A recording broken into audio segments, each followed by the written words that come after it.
അത് ഞാനിങ്ങനെ പറഞ്ഞ മാതിരി ലീല ചേച്ചീനോട് വലിയ ഇഷ്ടമായിരുന്നു പാട്ടിനോട്. എന്താ വെച്ചാൽ അവരുടെ കുട്ടിക്കാലം മുതലേ കേൾക്കുന്ന ശബ്ദമാണ്. എനിക്കെപ്പോഴും തോന്നുന്നത് നമ്മുടെയൊക്കെ ഒരു വല്യമ്മമാർ ഇല്ലെങ്കിൽ അമ്മമ്മയൊക്കെ പറയും ഒരു ഭയങ്കര ഒരു റെസ്പെക്റ്റും സ്നേഹവും ഒക്കെ തോന്നുന്ന ഒരു അങ്ങനത്തെ ഒരു മാതൃത്വമാണ് അവരുടെ. അമ്മാരി അവർ പാടിയിട്ടുള്ള കണ്ണും പൂട്ടി ഉറങ്ങുക.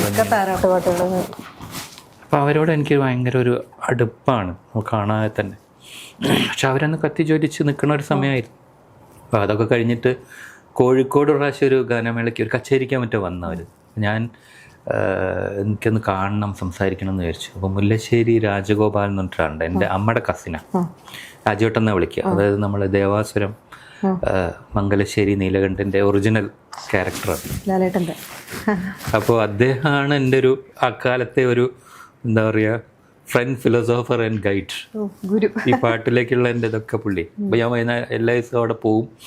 പുള്ളിയുടെ ഒരു ശിഷ്യനാണ്. അവിടെ തന്നെ ഒരുപാട് കഥകളുണ്ടാവും, ഇഷ്ടംപോലെ കഥ.